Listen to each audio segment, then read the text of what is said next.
This is the Lone Crater YouTube. We hope this video helps. In this video, I will compare the Acura MDX front-wheel drive versus all-wheel drive. We'll explore the fundamental differences between these two drivetrain systems and help you understand which one might be the best fit for your needs. We'll delve into aspects like fuel efficiency, overall performance, and how each system handles various road conditions. By the end, you'll have a clear picture to make an informed decision about your next MDX. The front-wheel drive MDX offers compelling advantages, especially if efficiency and value are top priorities. You can expect slightly better fuel economy, often seeing an improvement of 1 mile per gallon combined compared to its all-wheel drive counterpart.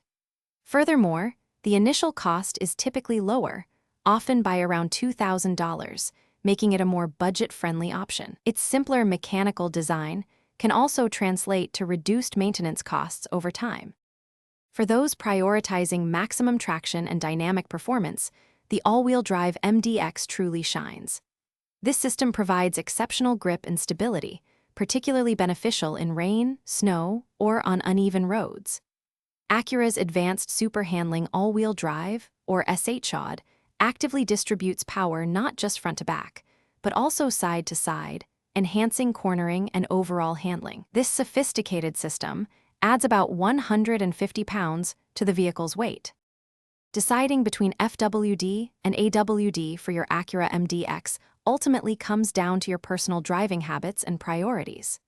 If you live in a mild climate and prioritize fuel efficiency and a lower initial cost, FWD is an excellent choice. However, if you frequently encounter challenging weather, desire enhanced handling, or simply want the added confidence of superior traction, the AWD system is well worth the investment. Weigh these factors carefully to select the perfect MDX for you. Thanks for watching. Consider subscribing if we helped you.